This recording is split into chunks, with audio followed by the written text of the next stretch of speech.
Alors, bonjour tout le monde, bienvenue à Conseil de vie et de Fantasy, le podcast de Fantasy Football en français. Ici Simon, je vous présente Danny. Salut Danny, ça va bien? Ça va bien, toi? Pas en tout, Colin. Pas en tout. Hey, finir dernier dans son propre pool de football, c'est de la merde. Ça va pas bien. Ça prend un shake-up. Faut réaligner cet alignement-là. Là, moi, des corps arrière. Je saigne de la main parce que, je me suis fait piler dessus par des crampons. Hey, man up, let's go, fais un homme de toi, lève-toi puis pitch-les, le maudit ballon, là. Maintenant, ça suffit de niaisage, là. Fait que, c'est ça. Ben, l'écurie finit dernier. Pour cette semaine. Tu veux-tu que j'en rajoute? Ouais, si tu veux. Le gars a été chercher Matt Ryan Ah, ça, c'est chier, ça. alors qu'il y Continue. avait un offre sur la table pour Tannehill Mm. pour moins cher que ce qu'il a payé pour Matt Ryan. Mhm. Non, Tu sais, non, mais faut dire les vraies choses, là. J'ai fait un échange avec un des gars du pool, Dan, que je salue. Puis, en plus, Dan l'avait collé qu'on était voir les Alouettes. Il dit check bien ça, on va faire un move, puis le gars va se blesser. Hey! Fait que, il m'échange Matt Ryan, qui se blesse durant le match. Je lui échange Jameis Winston, qui est perdu pour la saison. Excellent échange, les garçons. Bravo. Reprenons à la base et gardez vos joueurs. Maudite affaire. Fait que voilà. C'était ça. c'est un année de même. Ah, sac. Mais ben, justement, parlant de la semaine 8, récapitulons cette semaine 8. Je vais en profiter pour sortir mon gros papier. Qu'est-ce qu'on a bien prédit la semaine 8 qui s'est bien déroulée? On avait parlé de Une M. affaire, deux affaires, Hurts. pas plus. Ouais, deux, trois affaires, oui, effectivement. Monsieur Hurts, c'est carrière des Eagles qui jouait contre les Lions, une vingtaine de points. C'est intéressant. Stafford, une vingtaine de points, évidemment. Toujours intéressant. On avait parlé de M. Swift, le running back des Lions de Détroit, qui a eu une vingtaine de points. Très intéressant. Et on peut passer à tes post-it. C'était tout. Pour vrai? C'est à peu près ça. Quand je t'ai dit un petit peu, je ne mens pas, c'est un petit peu. Tabarnache, OK. On va se reprendre cette semaine, j'en suis certain. De toute façon, au Ouais, nombre de ben, prédictions qu'on a cette semaine, ça devrait bien aller. mais nous, on le répète, on joue bien nos papiers. Oui. Nos papiers Mais sont écœurants. c'était écœurant. Mais tu sais, la réalité, la fiction, tu sais, écoute, là, on va se dire les vraies affaires. Là. Je me souviens vaguement, on a parlé de feu d'artifice entre Green Bay et Arizona. Quel beau match défensif. Ben, regarde, c'est pas sur le post-it, là. Mais si vous avez habillé Kyler Murray avec ses 9 points et vous avez réussi à gagner votre semaine, félicitations. Ça veut dire que vous aviez des maudits bons joueurs à côté de ça. Ouais, c'est ça. Vous avez eu un A.J. Brown, vous avez eu d'autres gars qui vous ont ramené vers le haut. Rapidement, c'était la date limite des transactions aujourd'hui. On est mardi pour. Oui, mardi, donc 2 novembre, c'était la date limite aujourd'hui et il y a eu effectivement du mouvement dans la NFL. Il y a eu du mouvement. C'est sûr que chaque transaction a quand même son importance, mais par rapport au côté fantasy de la chose, c'est sûr, si je vous dis, bon, que Von Miller est rendu avec les Rams, la défensive était déjà forte, ça fait juste la solidifier un peu plus. Exact. Mais tu sais, des transactions qui ont eu lieu, qui vont nous aider avec plus le côté attaque du fantasy, il n'y en a pas eu grand. C'est des échanges qui ont eu lieu il y a peut-être déjà 2 semaines de ça. Tu sais, quand on parle de Zach Ertz, Joe Flacco, c'est pas un facteur vraiment. Pas vraiment. Mark Ingram peut devenir un facteur s'il y a une blessure à Camara. Puis Dan Brown, en échange de Duvernay tardif, dans le fond, le gars, il est Eden, il se ramasse en arrière de Kelsey. Fait que, tu sais, dans la hiérarchie, ça ne changera pas vraiment grand-chose. Exactement. Ce qui est à noter aujourd'hui, c'est les échanges qu'on a teasés qui ne sont jamais vraiment avérés. Quand on parle de Watson, quand on parle de Mac. Ça, c'est la grosse surprise là, de Sean Watson qui n'a pas été échangé et on a lu il y a quelques heures que les dirigeants des Texans ont clairement mentionné qu'ils préféraient attendre dans l'entre-saison parce qu'ils n'avaient pas obtenu leur prix. Écoute, je ne suis pas un fiscaliste, je ne suis pas un financier. Je ne connais pas autant qu'eux autres la loi de l'offre et la demande. Mais selon moi, plus tu attends et plus tu as des chances d'avoir un verdict de culpabilité au niveau légal et judiciaire, il me semble que la demande sera encore moins élevée cet été pour Deshaun Watson. Je peux me tromper. Moi, ce que je crois, Je peux me c'est tromper. il y a des gens qui leur pissent aux oreilles pour leur dire probablement que le gars, il n'arrivera rien.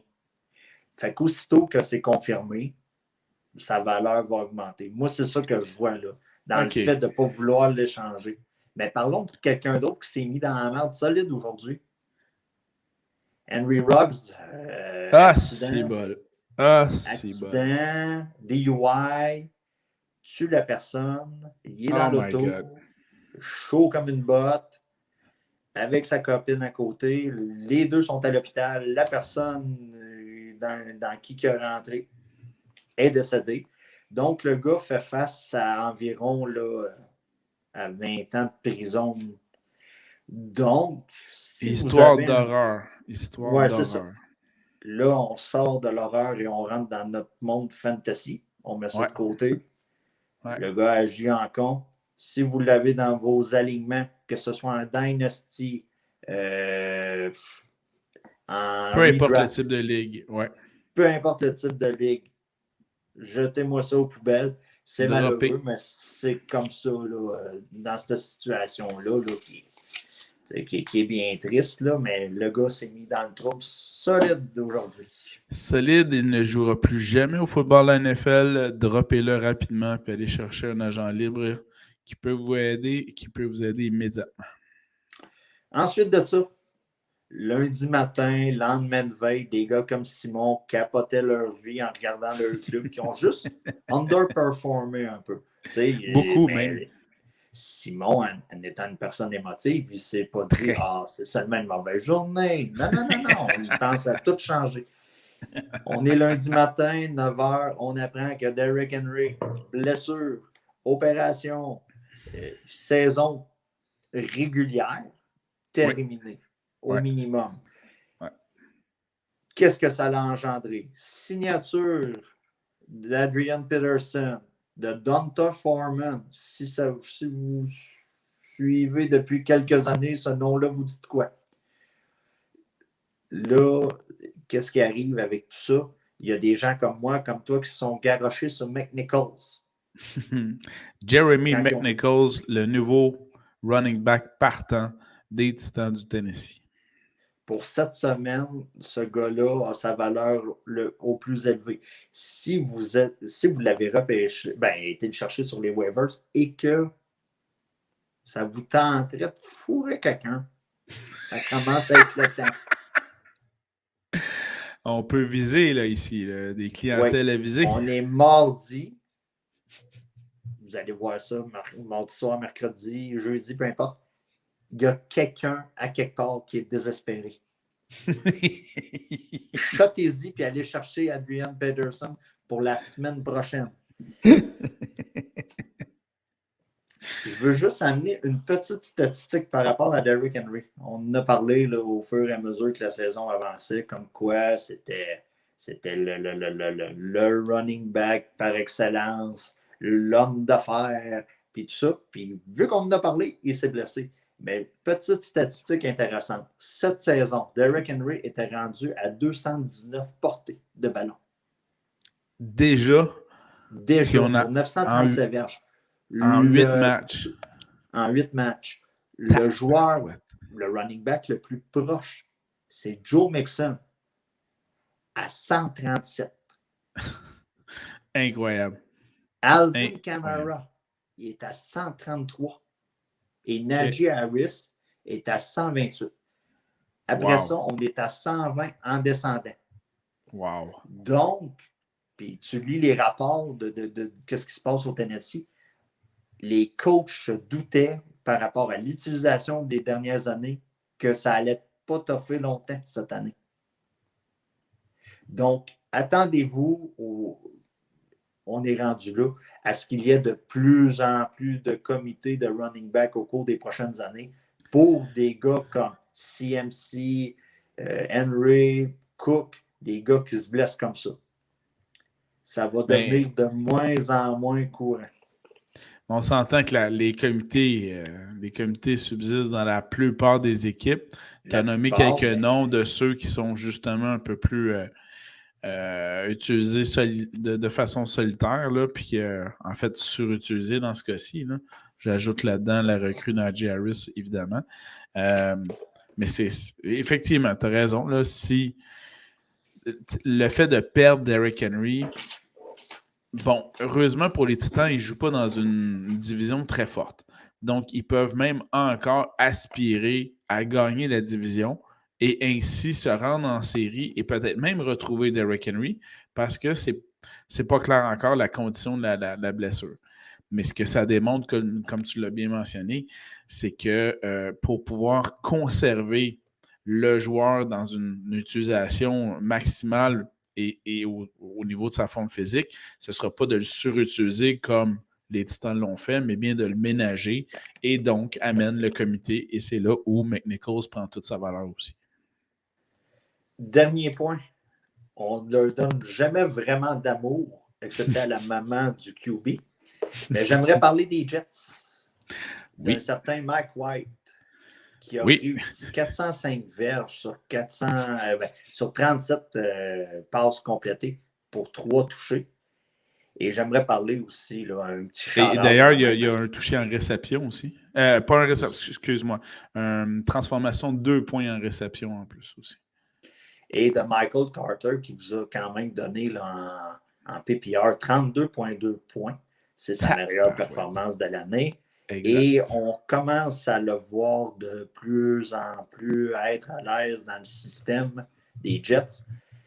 C'est quand même sur 15 courses, 77 verges et un touché. Et le gars s'est attrapé le ballon, 9 passes reçues sur 14 pour 95 verges. Ça, donc, c'est incroyable. Si vous n'avez pas été capable de le chercher, tant pis pour vous autres. C'est fini. Voilà. C'était mes petits points pour cette semaine. Excellent. Puis allons-y dans ce cas-ci avec les joueurs à surveiller de la semaine 9. Commençons avec les corps arrière à surveiller. Je vais rapidement. Oui, excuse-moi, vas-y. Les waivers. OK. Parce que là, cette semaine, avec ce qui est arrivé, ça a bougé un petit peu. Beaucoup, oui. Rapidement, au poste de QB. Si toi est disponible, vous êtes allez chercher. Ouais. Taysom Hill. Oui, effectivement. Celui qui avait Winston qui s'est blessé pour la saison peut donc se permettre d'aller chercher Taysom Hill. Et on n'oublie pas, Taysom va beaucoup courir, donc ça peut être avantageux. Pour cette semaine, là, il est encore blessé, mais pour cette semaine, si vous êtes crissement en merde, on va se le dire, Trevor Siemian peut le remplacer. Il a quand même bien fait la semaine passée. Là, tout à fait. Dans son absence. Dans une ligue à 2 QB, Mike White, on en est là. Le gars a fait au-dessus de 400 verges. Écoutez, si vous êtes vraiment mal pris, ça peut être une option. Si vous avez été chercher Deshaun Watson, droppez-le. On ne le voit pas de l'année. C'est sûr et certain. Ça peut être un switch intéressant à faire. Et Justin Fields, qui a quand même bien fait. Il a commencé à avoir ses petits highlights là, cette semaine. Oui, tout à fait. C'était intéressant. Rapidement, running back, AP, Adrian Peterson. C'est pas mal là, le consensus général présentement que ce serait le premier joueur à aller chercher sur les waivers. Ah, vraiment. Je sais, mais c'est un consensus général. On s'entend, il va arriver à Tennessee, il va jouer les 2 premiers downs. L'autre va venir, McNichols va venir faire le third, puis on va s'en aller de même. C'est écrit dans le ciel. Écoute, c'est beau avoir 9 vies, là, mais il est pire qu'un chat, Adrian Peterson. C'est incroyable. Là. Boston Scott. On en a Ouais, parlé la semaine passée. On disait que les ouais. insiders à Philadelphie disaient que c'est nous autres, on avait tendance à aller vers Gainwell. Puis, on en avait parlé. Boston Scott peut être un choix intéressant. McNichols, pour cette semaine, d'après moi, ils ne feront pas jouer Peterson, là, on s'entend. Là. On s'entend. Donc, Et de toute façon, Peterson est signé, mais il est avec l'équipe de réserve, le practice squad, là, en ce moment. ouais, ça va durer à peu près 2 heures. Ensuite de ça, rapidement, il y a eu un petit problème avec James Robinson avec Jacksonville. Oui, blessé. Est-ce qu'on l'a préservé ou on ne l'a pas préservé? C'était une dégelée qui se donnait. Donc, si vous avez l'occasion, peut-être aller chercher Carlos Hyde. La situation à Philadelphie avec le running back comité est dégueulasse. Jordan Howard a vu, parlant de revenant qui a eu de vie, il a vu du terrain pas mal cette semaine. Ça peut être aussi une option là, à aller chercher. Et rapidement, on a vu un certain Gore, qui n'est pas Frank, qui est Derrick, pour Kansas City l'autre soir. Aucun lien de parenté, paraît-il. Oh, comment? Aucun lien de parenté, paraît-il. Non, c'est ça. Voilà. Et ça peut être une solution vraiment, vraiment de dernier recours. Pour les wide receivers, Devontae Parker, semaine dernière, a très bien performé, semble avoir. Ça a bien été avec toi là, qui lançait le ballon. On s'entend qu'il a été visé 11 fois pour 8 réceptions pour 85 verges. Donc, on cherche du volume en PPR, on s'entend. Ouais. Donc, il n'y a peut-être pas eu de toucher, mais le volume était là au moins pour cette semaine. Jamal Agnew, je ne sais pas s'il vous dit quelque chose, c'est un joueur de Jacksonville. Ouais. Et depuis 2 ou 3 semaines, la connexion se fait avec Lawrence. Et il est en train d'éclipser Chano, il est en train d'éclipser tous les autres wide receivers. Donc, la rumeur veut que dans le vestiaire, il aurait apporté la bonne sorte de shampoing à Trevor Lawrence, puis depuis ce temps-là, il n'arrête pas d'y lancer le ballon. Et voilà. Un bon revitalisant. On voit que tu n'as pas beaucoup de cheveux, toi non plus. Non. C'est un revitalisant qu'il a amené. Crowder avec les Jets, surtout si Mike White continue à pitcher comme un cinglé. Donc, Jameson Crowder, qui est un magnète à ballon, ça peut toujours être une option intéressante. Au poste de tight end, je suis prêt. Pat Freiermuth. Oh, wow! Et ce si cours de diction vous est offert par Radio-Canada Sport. Et si tu le dis avec une voix grave, on dirait une chanson de Rammstein. Donc, c'est ça. Et commencer à surveiller si Logan Thomas a été relâché sur les waivers. La période sur le IR approche à sa fin, donc on devrait commencer à le voir tourner sur le terrain. C'est le temps. Excellent. C'est tout pour les waivers. C'est pas une grosse semaine. Malgré les nouvelles là, du Tennessee, puis l'autre qui a décidé de conduire son char chaud à 3h30 du matin à Vegas. Donc, c'est ça. Bon, ben allons-y avec les joueurs à surveiller. Semaine 9, débutons par les corps arrière à surveiller. Alors, si tu me laisses commencer, je vais y aller avec mon start of the week. Donc, le partant de la semaine comme corps arrière, c'est celui qui affronte la pire défensive contre la passe, étant celle des Dolphins de Miami. Et oui, on parle bien du corps arrière des Texans de Houston. Et dans ce cas-ci, Davis Mills. Incroyable. Tu veux pas qu'on nomme de personne la semaine prochaine, c'est l'enfer. C'est l'enfer, hein? Ça, c'est donc... écoute, quand t'affrontes la pire défensive contre la passe, là, puis Mills a déjà connu certains matchs avec des stats intéressantes en termes de fantasy football. Donc, voilà. Je poursuis avec un joueur dont je n'ai pas voulu dans un échange, M. Tannehill. Écoutez, il joue contre les Rams. Les Rams, cette semaine, ont la 5e pire défensive contre la passe active cette semaine, dans cette semaine 9.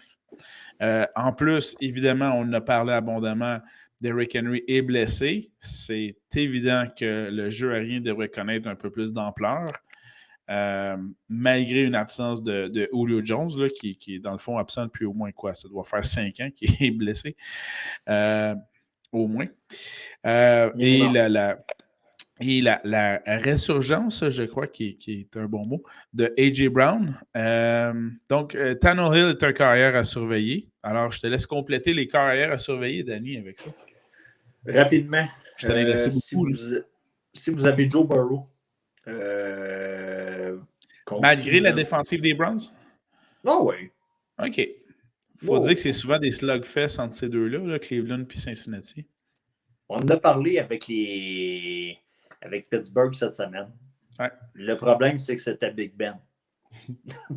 Donc, mais là, avec Joe Burrow, une attaque qui est mieux équilibrée, je parle de corps arrière, puis tu sais, veux pas, je mets l'avantage du côté de Joe Burrow par rapport à Baker. Oui. Donc, qu'il soit blessé ou non, je donnerais l'avantage à Burrow pareil, tout à fait.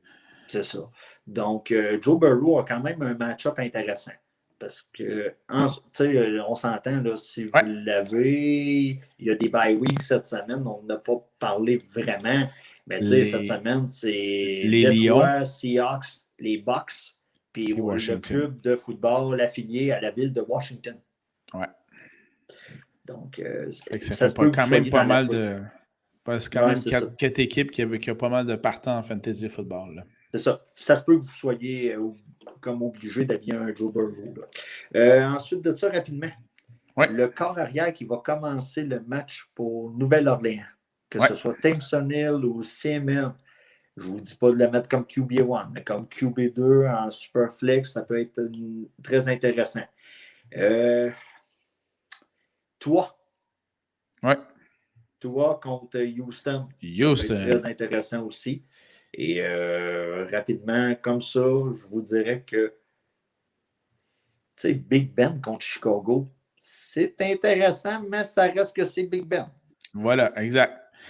J'en avais oublié une petite suggestion au poste de carrière à surveiller. Surveiller la situation des Jets. Savoir est-ce que, la signature de Flacco, est-ce que Wilson est proche d'un retour?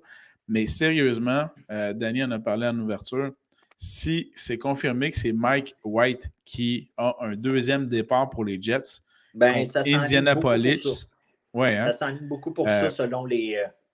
Parce que tu ne peux pas faire rentrer Flacco après que l'autre a lancé 409 verges quand tu sais que Flacco va en lancer. Puis qu'ils ont même gagné en plus. Fait que, c'est dur d'enlever une carrière quand tu viens de gagner un match puis que tu t'appelles les Jets puis que tu gagnes 2 matchs par année.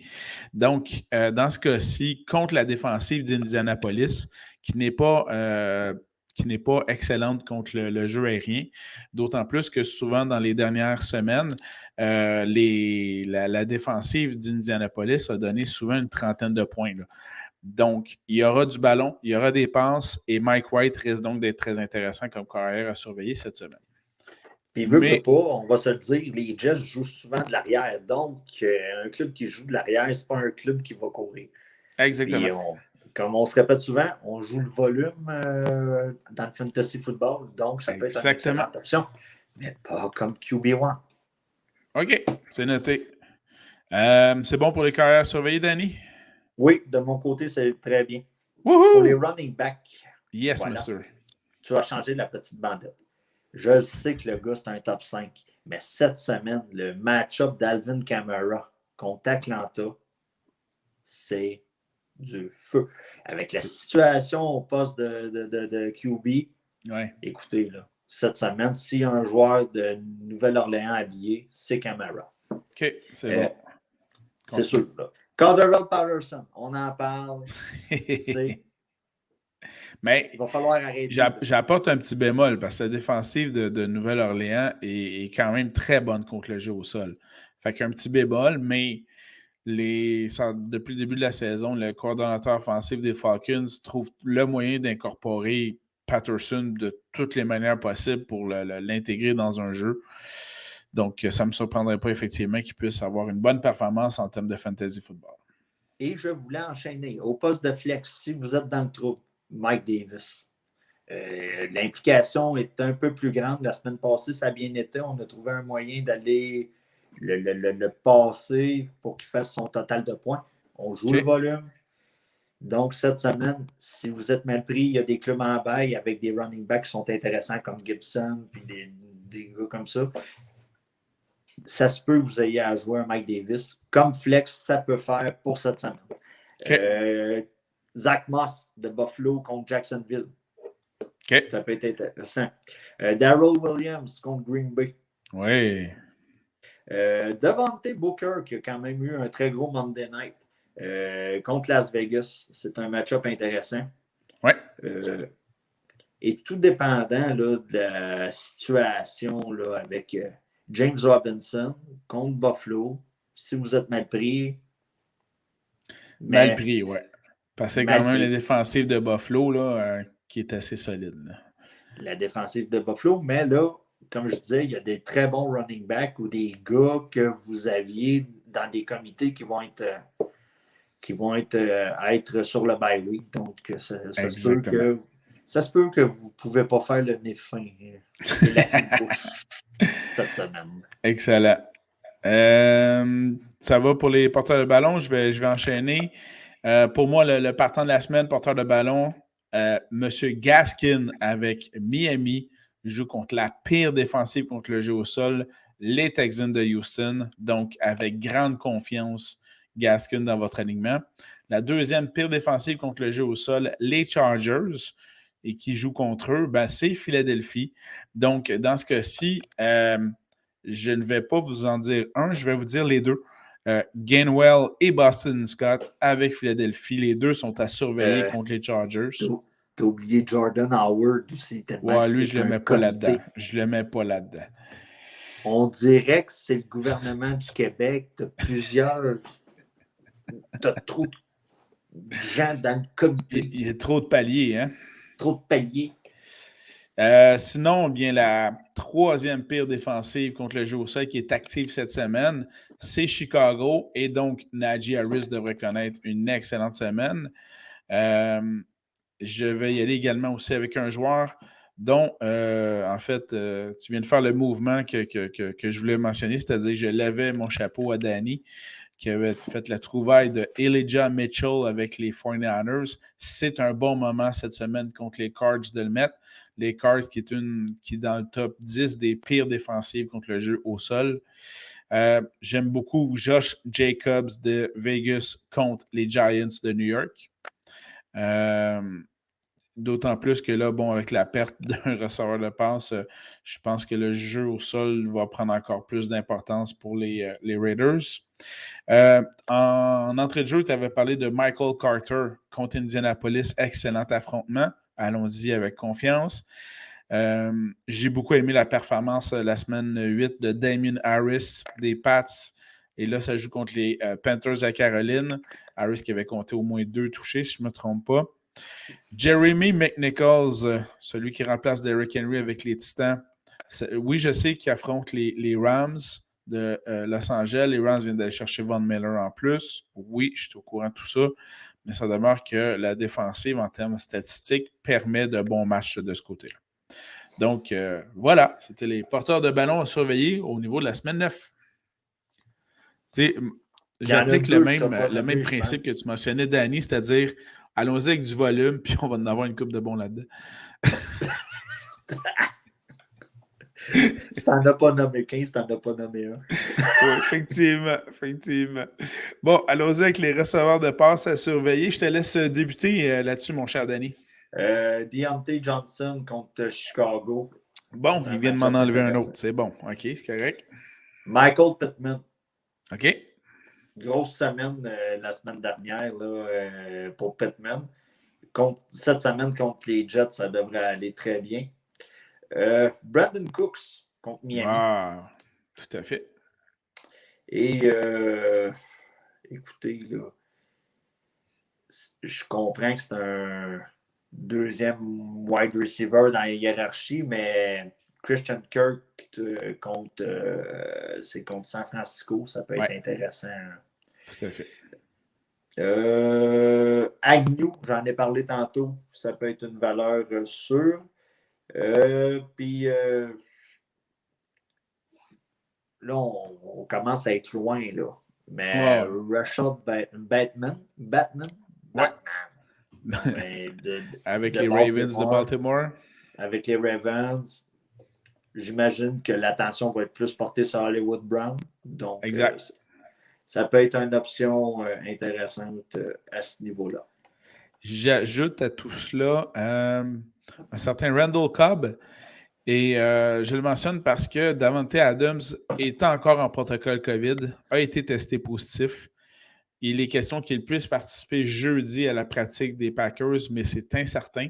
Et ça, c'est le deadline. S'il ne peut pas pratiquer jeudi, vous l'oubliez pour le match-up de dimanche. Et c'est dommage parce que c'est contre Casey, c'est contre les Chiefs, qui a la deuxième pire défensive contre le jeu aérien cette semaine, défensive active. Donc, si Adams n'est pas là, ben, vous l'avez vu de toute façon au dernier match, Adams n'était pas là, Cobb a eu quoi, 2 touchés, je pense. Bref, donc, surveillez Randall Cobb. Un peu la même chose au niveau des joueurs blessés. On a parlé de Mike White avec les Jets. Monsieur Corey Davis est blessé, le premier receveur de passe des Jets. Donc, surveillez Crowder avec les Jets toujours. Et donc, toujours contre les Colts d'Indianapolis. On a parlé de M. Ruggs, l'imbécile qui conduit sous et qui pogne des accidents à Vegas. Ça laisse donc la porte ouverte, mauvais jeu de mots, désolé, pour Hunter Renfrow avec Vegas, qui joue donc contre les Giants. Donc, j'aime bien Renfrow de ce côté-là. J'aime beaucoup que ton receveur de passe, AJ Brown, se soit réveillé. Commence à être temps. Commence à être vraiment temps.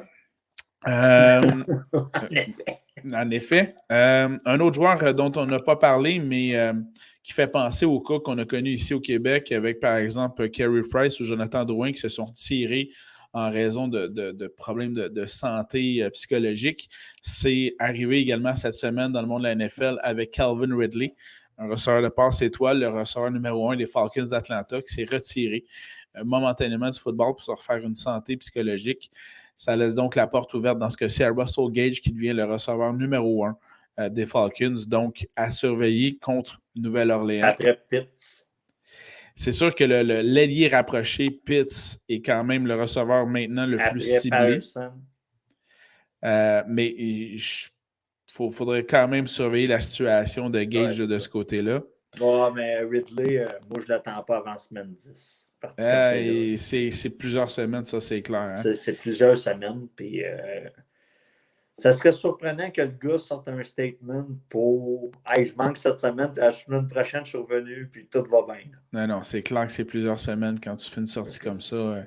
C'est pour aller te reposer plus longtemps que ça, effectivement. Et finalement, au poste de receveur de passe, toujours surveiller Adam Thielen. Justin Jefferson attire maintenant les doubles couvertures. Ça joue contre les Ravens de Baltimore, bonne défensive, mais justement, la double couverture va être sur Jefferson. Ça va libérer Thielen. Donc, et le volume est là en termes de nombre de passes avec Cousin. Donc, voilà, Thielen à surveiller pour le receveur de passes. Oui. Allons-y avec nos amis les ailiers rapprochés, ceux qu'on aime garder proches de nous. Il n'y en a pas beaucoup, je trouve, cette semaine. Le bassin est moins grand, je te l'accorde. Le bassin est moins grand. Dallas Goedert contre les Chargers, c'est intéressant. Ouais. Gesicki contre Houston, oui. Très intéressant. Tout à fait. Zach Ertz. Okay. Même si San Francisco, la position est tellement pas garnie, si je peux dire ça de même. Okay. Mo Ali Cox contre les Jets. Oui, j'y ai pensé à lui. L'affrontement est intéressant, le match-up est bon, mais il a déçu dans les 2 dernières semaines, alors que, je le sais, mais que le potentiel était là. Fait que c'est pour ça que je comprends, parce qu'on n'a pas beaucoup de choix. Il y a 4 équipes en bye week cette semaine. Mais faites juste baisser légèrement vos attentes, puis il pourrait peut-être vous surprendre. Ben, écoute, s'il y a un touché, c'est 6 points. S'il y a environ 30-40 verges, ben là, sur 3 réceptions, regardez, vous avez votre 12 points. Puis, Exact. Voilà. Merci, bonsoir, à la prochaine. T'avais-tu d'autres alliés rapprochés? Écoute, avec la nouvelle là, de Noah Fent là, avec la COVID, je ne sais pas si Ouais, tu as vu ça passer. tout à fait. Donc, ça enlève quelqu'un que j'avais comme sur ma liste. Hein. Fait que non, c'est ça, c'est pas mal ça là, pour moi, OK. côté Lightning, cette Bon. semaine. Au niveau alliés rapprochés, deux, trois autres à rajouter parce que ma liste est longue cette semaine. Je vais y aller Ouais, avec. Je vais y aller avec. tu as travaillé beaucoup. Oui, oui, très fort. Je vais Enragé, toi. rester, je vais rester dans le domaine des autos non pas avec Ruggs, mais ici avec Mercedes, mais Lewis, celui-là. Oh, excusez le jeu de mots facile. Salut, mon Louis. Mercedes Lewis C'était. avec les Packers. Donc, Oh, Adams est blessé. Sur la liste des COVID, Tonyan, lui, est blessé. L'allié rapproché qui était numéro 1. C'est Mercedes Lewis qui prend sa place. Ça joue contre Casey. Le match-up est très intéressant pour Lewis. Donc, voilà, je avec drop. Mercedes, ça risque de bien rouler pour vous. Ouh! Avec Mercedes, vous êtes en voiture. Oh! Oh! Oh! Oh, Oh! Hey, maintenant, nadage à la météo. Paulo sort de ce corps. Ben ouais. Euh, je vais évidemment vous suggérer M. Pitts des Falcons d'Atlanta. Donc, toujours de plus en plus intéressant cette saison, mais là, ça devient un Ben là, avec la incontournable. situation de Ridley et tout ça, regarde. C'est même plus une question, hein? Ça, c'est clair. Je vais m'essayer moi aussi, mais je pense que tu l'avais déjà mieux prononcé que moi, là, mais c'est le moment d'habiller Pat Freermuth. J'ai-tu pas pire? C'est Farmot. OK. Je sais que les partisans le scandaient, là, fait que c'était évidemment beaucoup mieux, mais bref, le tight end, le nouveau chouchou tight end des Faut que tu le Steelers de prononces Pittsburgh. comme si c'était une chanson de Rammstein. Farmot. Fait que il y a lui et j'attire votre attention sur si vous avez besoin d'un flex ou vous avez d'autres tight ends en bye week. Il y a toujours M. Knox avec les Bills qui joue contre les Jaguars. Donc, affrontement intéressant aussi. Mais tu Voilà. sais, la position est tellement pas garnie. Tu n'as tellement pas de choix qu'on on dépasse le cadre un peu du podcast. On va chercher un peu dans le top 5. Là, quand on parle de Ben, Gesicki, puis de Knox, puis tout ça. Là, puis on n'a même pas parlé de Waller, dont l'affrontement est quand même intéressant aussi, là, Ouais, mais là. mais là, Waller, c'est un top 3. Fait que normalement, on devrait Ouais, même mais tu pas en sais, t'as parler. Waller, tu l'habilles à toutes les semaines, sauf son bye week. C'est ça. Ouais. D'ailleurs, parlant de bye week, je fais juste mentionner qu'on a un collègue à nous dans un de nos pools qui se retrouve cette semaine avec. Il y a 4 receveurs de passe dans son équipe. Il peut en aligner 2 ou 3, tout dépendant avec son flex. Puis il y a 3 receveurs en bye week, puis un quatrième blessé. Ça va très bien pour lui. Je ris là, mais c'est passé vraiment drôle. Ouais, mais on parle de parler, là. Tu sais, le gars à McLaren, il y a Ridley, il y a Antonio Brown, puis il y a Godwin. puis Godwin. Puis là, j'ai envoyé un email cette semaine pour savoir. Puis là, il vient comme de me répondre live pour dire parce que j'ai envoyé un email. Fait que je vais checker ça tantôt. C'est excellent, ça, j'adore ça. Bon, donnons un peu d'amour à nos batteurs qui en manquent Ouais. toujours. Batteurs à surveiller lors de cette semaine 9. Je te laisse débuter, Danny. Oui, écoute, rapidement. Daniel Carson contre les Giants. Ouais, OK. Matt Prater contre San Francisco. Intéressant.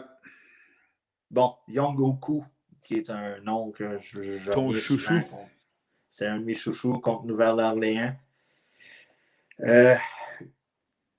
Les Giants, ils se rendent souvent dans la zone de 30, puis ça ne marche pas. Donc, Graham Gano. Excellent. J'aime ça. Graham Gano, regarde, c'est un choix intéressant aussi. Ouais. J'embarque-tu Zane Gonzalez de Caroline? Ah, difficile Je à sais dire. pas. Il y a Au des début de semaines la qui font saison, je l'aurais nommé. Ben oui, sauf que là, il y a des semaines où ils font 3 points, d'autres qui en font 35. Non, c'est difficile à dire. Si vous avez Tucker, Bass, Gay, Zerline, Folk, habillez-les. Putain, Ouais. c'est à toi. OK. Ben, j'avais identifié seulement, dans ce cas-ci, trois batteurs. Tyler Bass, t'en as parlé des Bills contre les Jacks, donc ça vaut la peine. Evan McPherson des Bengals contre les Browns, ce qui pourrait être, je crois, Ouais. ça pourrait être, ça va être soit un festival défensif ou offensif, mais ça ne sera pas 28-24. Bon, évidemment, on a ça sur vidéo. Si jamais ça finit 28-24, tu me le rappelleras. Mais normalement, ça finit 14-10 ou ça finit 45-42. C'est un ou c'est l'autre, là, selon moi. Donc, Evan McPherson, batteur des Bengals, et Jason Sanders des Dolphins contre Houston. Alors, toujours prendre contre l'équipe de Houston. J'ai toujours retenu ce conseil de Danny. Là, Donnant. on est dans le même de la semaine prochaine, c'est eux autres qui sont en bye week. Oui, je sais. Cette semaine, avec Détroit en bye week, ça enlevait un adversaire de prédilection. Le podcast dure 15 minutes de moins la semaine prochaine. C'est clair. C'est clair. Et finalement, dans les défensives à surveiller en cette semaine 9, j'en ai identifié 3. Je débute tout de suite en mentionnant un choix évident et facile. Vous Les me Colts? pardonnerez. Non, les Bills. Une des meilleures Ok. défensives cette année contre les Jaguars. Oui, ça va mieux du côté de l'offensive des Jaguars, j'en conviens, mais ils n'ont pas joué contre la défensive des Bills. Donc, ça ne sera pas beau à voir pour M. Lawrence. Alors, voilà. Sinon, les Cowboys contre les Broncos. Les Broncos. C'était mon match-up de la semaine. Ben, c'est clair. Écoute, l'attaque des Broncos qui va pas vraiment plus loin que le Myers Stadium. Là. C'est vraiment, ça reste là. Là. Et finalement, j'y vais avec les Pats, les Patriots contre les Panthers. Oui, je sais, là, les Panthers ont surpris les Falcons la semaine dernière, mais ça demeure difficile et ardu du côté de l'offensive. Tant que McCaffrey ne sera pas de retour en pleine santé, ça va être difficile autant pour Darnold, Hubbard et les autres également. Ah. As-tu parlé de Pittsburgh contre Chicago? Ah, je te laisse aller. Pittsburgh contre Chicago, pour des raisons évidentes. Nagy va être de retour. Donc, très bon point. tu as parlé des Pats. Tu as parlé des Cowboys. Je prévois un peu de. Tu sais, je prévois des bonnes semaines pour des joueurs individuels, tu sais, pour Tennessee. Mais le overall, l'ensemble de l'attaque avec le départ d'Henry, je m'attends à des ratés cette semaine, là, vu que c'est la première semaine, puis c'est quand même frais, puis tout ça.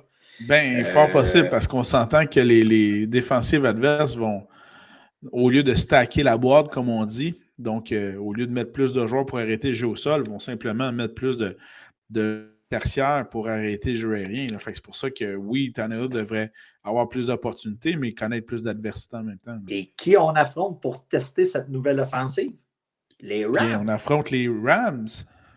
Tannehill contre les Rams, ouais.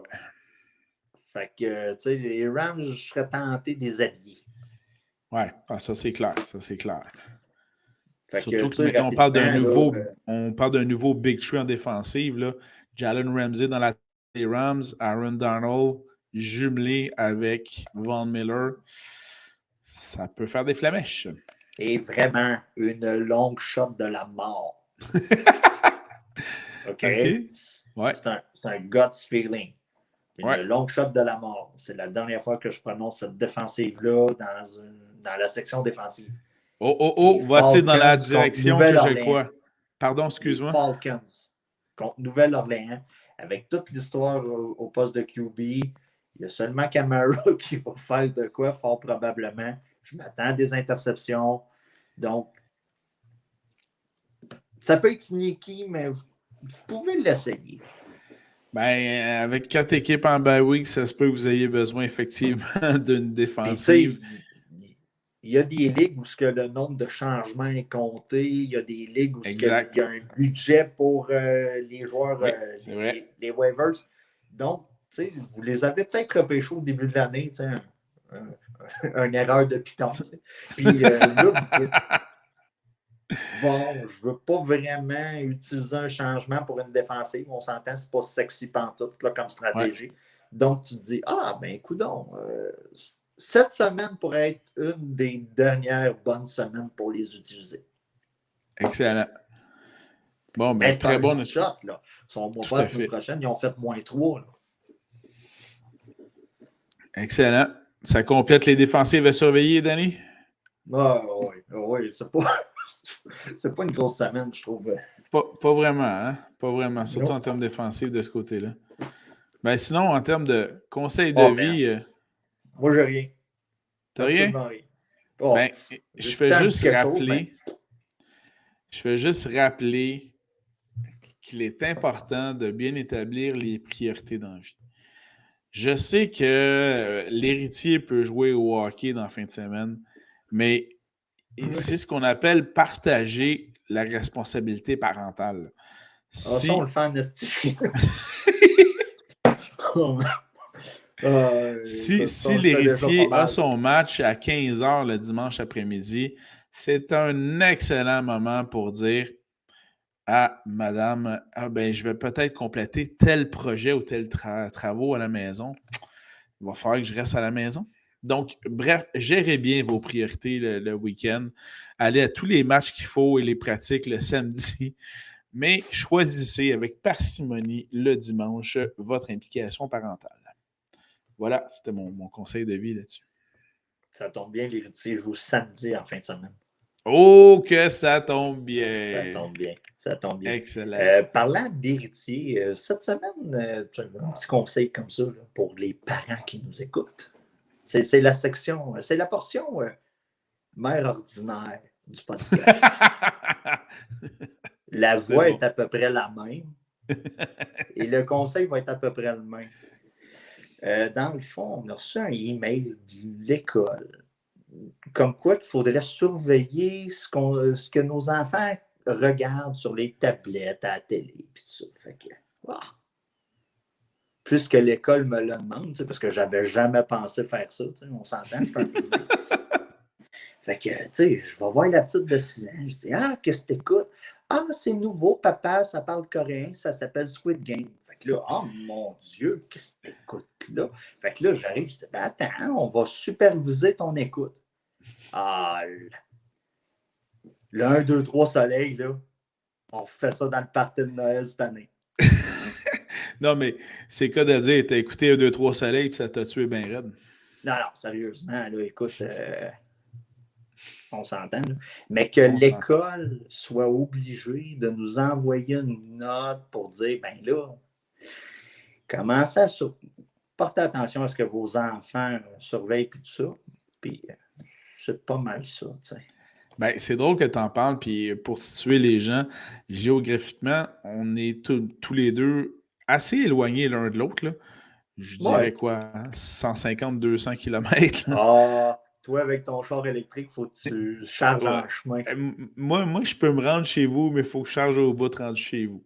Ouais, c'est Bref, ça. on est quand Une même prise assez éloignés. ordinaire, ça charge pas vite, hein? Et ça, non. Mais bref, on est donc assez éloignés géographiquement, puis on a reçu, c'est drôle, le même courriel de nos directions d'école fort différentes et fort éloignées. Donc, c'est effectivement un phénomène, là. Et surtout, évidemment, ça a été mis de l'avant, notamment avec l'Halloween et les costumes. Mais je ne peux pas croire que les gens ont laissé écouter ça à leurs enfants de façon impromptue comme ça. J'avais débuté le visionnement de ça avec eux autres. Puis dès le premier tir de 2-3 soleils, j'ai fait Hey, savez-vous quoi? On va remettre ça à Garfield, OK, tout le monde? J'ai bien vu que, ouais, finalement, non, ça ne s'adressait pas à eux autres, cette clientèle-là. Non, mais on s'entend. Moi, j'ai commencé à écouter ça. Mais je suis peut-être rendu à 2 épisodes, là, puis je m'assure que tout le monde dorme. Là, puis, écoute, si tu as réussi à te rendre à 1, 2, 3 soleils avec les enfants, t'as vraiment. Moi, j'étais comme un moment donné, c'est quand qu'il y a quelqu'un qui meurt, là. Ça, là. Tu sais, comprendre le buzz. Là. Mais non, Exact. c'est ça. J'ai écouté. Puis quand j'ai vu ça, j'ai fait oh, c'est une option très intéressante pour le party de Noël. On joue à 2-3 soleils. On joue avec des guns à l'eau. Ah, écoute, oui, les variantes parties de Noël et autres sont maintenant seront courues, je crois. Mais tu vois, j'ai écouté 2 épisodes, mais tu sais, moi, je suis genre très sadomaso là-dessus. Je l'écoute en coréen, sous-titré en anglais. OK. Aïe, aïe, tu sais, fait que. Pour te mettre dans l'ambiance. Je pensais apprendre un peu la langue, puis finalement, pas en tout. Les mêmes sons reviennent. C'est un peu comme Narcos, là, apprendre muchachos, puta, coca, des termes très importants de la langue. Et non, finalement, non. Un moment donné, c'était écrit merci. J'ai fait ah, si je suis passé tout derrière, je sais même pas. Non. C'est surtout du vocabulaire que si tu voyages, tu te promènes par là-bas puis tu utilises ce vocabulaire-là, ça se peut que tu ne reviennes pas nécessairement aux dates Ouais, ben prévues. avec la COVID et tout ça, je sais même pas si je vais pouvoir aller en Floride ou, tu sais, là, ils parlent oui, mais là, tu sais, un test de ci, un test de ça. Ah, regarde, oublie ça. Là. Je pense pas mettre les pieds en Corée là, très prochainement. Eh bien, vous avez eu, je crois, mesdames et messieurs, plusieurs conseils de vie ce soir. Alors, à vous d'en profiter et de tirer le meilleur parti de tout ça. Je crois qu'il va falloir revoir notre stratégie là-dessus. Conduisez pas sous aussi. Là, c'est plate, là, l'histoire du gars. Là. Ouais, Mais ça tu c'est. sais, on va se le dire. Là. Tu as de l'argent en masse. Tu sais, là, tu as la pitonne à côté. Là. Je comprends que. C'est sûr qu'elle devient moins willing de se faire ramener en Uber ou en taxi, là, mais prévoyez votre shot. Là. Ouais, puis en plus, comme tu mentionnes, hein, comme les moyens de se payer un chauffeur, Une à la limousine, limite, là. Calice. Une Paye-toi une limousine, limousine? je connais pas une personne qui n'est pas excitée de rentrer dans une limousine. Ben, je suis déjà embarqué dans une limousine après des funérailles. Ah, ok, excuse-moi. Le Ouais, contexte, il n'y est pas beaucoup, là. Mais dans mon on jeune temps, était une loin d'être limousine. shafté, mettons. Mais mettons que dans mon jeune temps, une limousine, c'était gagnant. Mais enfin, Ouais. on reprendra ces histoires-là à un autre moment donné. Oui, dans la version Conseil de vie 3X. Pour vous, mesdames. Hey, un grand merci pour cette On édition de fait la une semaine ligne 9. ouverte. L'avez-vous déjà faite dans une limousine? Moi, je l'ai faite dans une Miata, puis c'est pas évident quand la tête te pète sur un toit de toile. Danny, s'il te plaît, arrête de donner des idées à Denis Lévesque, s'il vous plaît. Merci. Aujourd'hui, ce soir, on rencontre une femme fontaine qui a baisé dans une Miata et qui l'a remplie d'eau. Oh my God. Ouais, faut pas que j'oublie qu'il y a certaines éditions du podcast qu'il faut pas que je fasse avec mes enfants. Bon, là-dessus, ça fera juste plus de questions pour mon oncle Danny, c'est tout. C'est quoi une femme fontaine? C'est-tu comme quand on va à Québec devant le Parlement? C'est exactement ça. Tout à fait. Et voilà. Bon, ben merci beaucoup, Danny. On se retrouve la semaine prochaine. Bonne semaine de football à tout le monde. Et surtout, surveillez bien vos affrontements, les bye week. Puis on vous souhaite C'est pas d'excellents mal ça. résultats. Voilà, on vous souhaite d'excellents résultats. À bientôt, tout le monde. Bye bye. Bye bye.